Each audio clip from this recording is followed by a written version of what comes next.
Agora vamos falar sobre a ditadura militar no Brasil, que começou como um regime militar civil e se perpetuou como ditadura, tendo como objetivo impedir o avanço comunista, preocupação de classes conservadoras e também dos Estados Unidos, que vivia um contexto de Guerra Fria e temiam essas ações que estavam sendo perpetuadas pelo presidente João Goulart, que liderou a abertura das organizações populares e dos trabalhadores.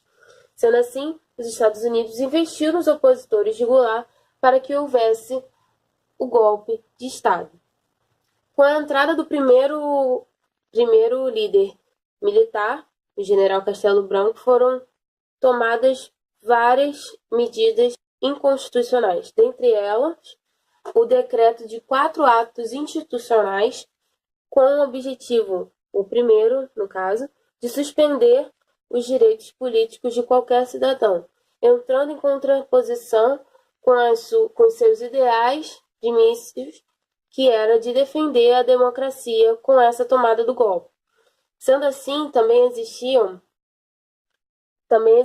apoios de civis militares partidários da radicalização, que eram chamados os linha dura, que, dentre eles, estava o general Arthur Costa e Silva, que defendiam as punições contra aqueles que não eram a favor do golpe. Com a tomada da presidência de Costa e Silva, houve um aumento da oposição em 1964, já que o presidente era muito mais radical e punitivo. Houveram protestos por estudantes e jovens de classe média que foram presos e foram torturados também por estarem contra ao regime ditatorial.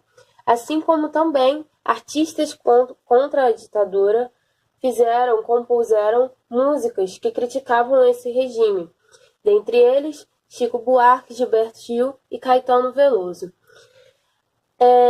Por isso, Costa e Silva proíbe a Frente Ampla, que era uma aliança de oposição de 3 ex-lideranças, dentre elas João Goulart, Juscelino Kubitschek e Carlos Lacerda, que estavam fomentando também essa ideia de oposição contra o governo. E para que isso ficasse cada vez mais claro para a população, ele decretou o Ato Institucional 5, que tinha como objetivo a censura dos meios de comunicação, sendo eles televisão, telefone, rádio, músicas, e também a falta de liberdade de expressão e a suspensão do habeas corpus. Agora nós vamos falar sobre o crescimento econômico durante a ditadura militar. Com o afastamento do general Costa e Silva em 1969, os ministros das Forças Armadas formaram uma junta militar e assumiram o poder, impedindo a posse do vice-presidente Pedro Aleixo. Assim, em outubro, decretaram uma nova Constituição e logo depois reabriram o Congresso, elegendo o novo presidente, Emílio Médici, que teve seu governo marcado pelos anos de chumbo, em contraste com um grande crescimento econômico que foi beneficiado pelo capital estrangeiro que estava em ascensão.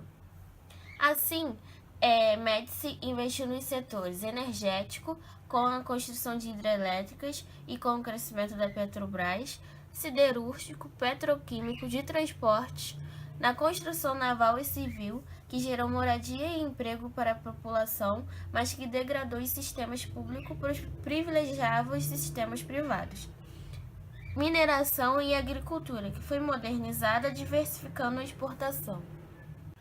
Assim, os sistemas bancário e financeiro puderam abrir crédito para que a população consumisse produtos que eram produzidos pelas transnacionais que estavam no Brasil. O milagre econômico, que durou de 1968 a 1973, foi marcado pelo crescimento do PIB, que chegou a 14% em 1973, fazendo com que o Brasil se tornasse a 8ª economia mundial.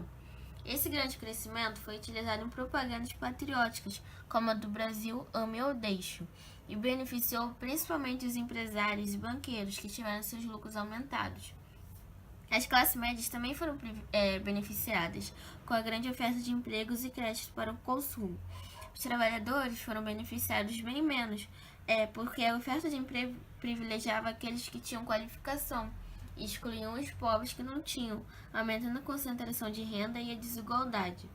Além disso, a agricultura familiar foi prejudicada, com o crescimento da mecanização dos campos e da agroindústria. Com a crise do petróleo de 1973, o milagre econômico se esgotou, provocando uma recessão mundial com o disparo dos preços, e prejudicou o Brasil com o aumento do preço do petróleo em 300%, além da queda dos empréstimos estrangeiros. E com isso, os índices da economia brasileira caíram em 1975. E o governo de Médici apresentou uma dupla face, porque contrastou o milagre com a dura repressão, que incluía a censura aos meios de comunicação e o impedimento de organização e manifestação da população. Sob a influência da Revolução Cubana, os militantes de esquerda desejavam derrubar a ditadura por meio da luta armada, acreditando no apoio da população e fazendo com que o número de organizações de esquerda aumentasse. Com isso, eles utilizavam ações de guerrilha, começando a revolução no campo para avançar para os centros urbanos. Mas para isso eles precisavam de dinheiro e realizavam assaltos a bancos e a carros fortes. Mas apesar disso, não tinham apoio da sociedade, que não queria uma revolução socialista ou não sabiam o que estava acontecendo por conta da censura. Assim, o governo, em resposta, uniu forças repressivas, como o DOI-CODE, as polícias e o DOPS, que era o Departamento de Ordem Política e Social. Os guerrilheiros eram torturados nas instalações do DOI-CODE, com métodos que foram ensinados pelos agentes estadunidenses. Essas torturas elas causavam muitas mortes, pois eram utilizados o pau de arara, espancamentos, choques elétricos. E como tentativa de libertar os amigos, esses guerrilheiros realizavam ações, como o sequestro do embaixador dos Estados Unidos e do cônsul do Japão. 800 pessoas se engajaram na luta armada, mas 386 morreram ou desapareceram. E com isso, em 1973, foi lançada uma nota assinada que reconhecia o fracasso da luta armada.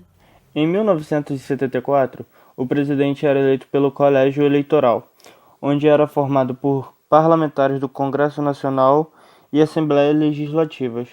E então, o alto comando militar indica o general Ernesto Geisel. A indicação do general não foi meramente casual, porque os militares sabiam que com pouco tempo na presidência haveria uma liberação do regime, lenta, gradual e segura. Então, Ernesto Geisel lança o segundo Plano Nacional de Desenvolvimento, onde haveria grande investimento no setor energético e assim a Petrobras voltaria-se para a extração de petróleo em águas profundas. Além disso, criou-se também o Programa Nacional do Álcool, o Proálcool, onde incentivava a produção e o uso do álcool como combustível no país. Além disso, também houve acordo com a Alemanha para a construção de usinas termonucleares. O plano também investiu muito na área da comunicação, transporte ferroviário e a infraestrutura. Também houve muita criação e incentivo a empresas estatais. Assim, o regime militar retomava o projeto de Vargas, tanto economicamente como na indústria de base, como na promoção de cultura nacional. Instituições como a Embrafilme e a Fornat deram apoio para que isso acontecesse. No mesmo plano, também faculdades foram fundadas, assim, para incentivar cursos de pós-graduação e pesquisa científica. Agora falando um pouco sobre a política externa, o governo abandonou o anticomunismo da Guerra Fria, estabeleceu relações com países da África e da Ásia, inclusive a China comunista. Em 75, houve a crise do petróleo. O governo tentou ignorar, mas com a economia desacelerada e a inflação e a dívida externa só aumentando, eles não conseguiram. O governo enfrenta o crescimento do MDB também, né? Em 75, mas que em 74 foi vitorioso nas eleições em vários estados, como nos grandes centros populacionais. Em 77, os militares fecham o Congresso e decretam leis, denominando de Pacote de Abril, que tenta impedir uma nova vitória do MDB. Diversos setores sociais se organizaram na campanha pela anistia ampla, geral e restritiva para todos os punidos da ditadura militar. No final de 77, o regime se esgotava devido à alta inflação e dívida externa e empobrecimento da população. Já em 78, a ditadura enfrentava um novo cenário político e econômico, que eram os trabalhadores insatisfeitos com o arroz salarial. No mesmo ano, Geisel revoga o AI-5 e a ditadura bate em retirada. No momento em que o regime estava vivendo períodos de conflitos, Geisel indica o general João Figueiredo como seu sucessor, que assume a presidência em 15 de março de 1979. Nesse momento, uma boa parte da população passou a se manifestar exigindo a redemocratização. E muitos movimentos sociais e estudantis começaram a acontecer, e vários partidos de esquerdas que estavam calados voltaram a se manifestar. Em agosto de 1979, sob forte pressão da população, o governo decretou a anistia política, que permitiu a liberação de presos políticos e a volta dos exilados. O sindicato metalúrgico continuava a deflagrar greves, tiveram seus líderes presos, entre eles Luiz Inácio Lula da Silva. Muitas outras coisas começaram a acontecer contra o governo, e um desses fatores foi a crise do petróleo que vinha prejudicando a economia do país. A direita radical, não satisfeita com as manifestações, tomou uma atitude um tanto agressiva para amedrontar a sociedade, na tentativa de preservar o regime. Para isso, eles utilizaram práticas terroristas como a bomba. Sendo assim, muitas pessoas inocentes acabaram feridas e até mesmo mortas. Com todos esses acontecimentos, o general João Figueiredo acaba perdendo o controle do processo político. Com o regime militar no fim, em 1983, a inflação, a recessão e o desemprego só aumentou. A economia se desestabilizou cada dia mais, devido às dívidas causadas pelos empréstimos externos que o governo não podia pagar, e acordos com o FMI. Contra a ditadura e a favor da redemocratização, as forças democráticas começaram a campanha das diretas já. Foram promovidos comícios a favor da aprovação da emenda Dante de Oliveira, que traria o voto direto novamente. E 1 milhão de pessoas, no Rio de Janeiro, se reuniram para lutar e exigir este direito. Na época, foi o maior movimento cívico e popular da história do Brasil. Porém, a nova emenda não conseguiu a quantidade de votos necessários para que fosse aprovada, o que abalou boa parte da população. Porém, a quantidade de votos que foram conseguidos, maioria do plenário, mostrou que a ditadura já não era mais bem-vinda. Com o intuito de trazer de volta a democracia, o PMDB colocou Tancredo Neves como sucessor presidencial. O PDS colocou Paulo Maluf, que foi ex-governador do estado de São Paulo e não tinha apoio do general Figueiredo.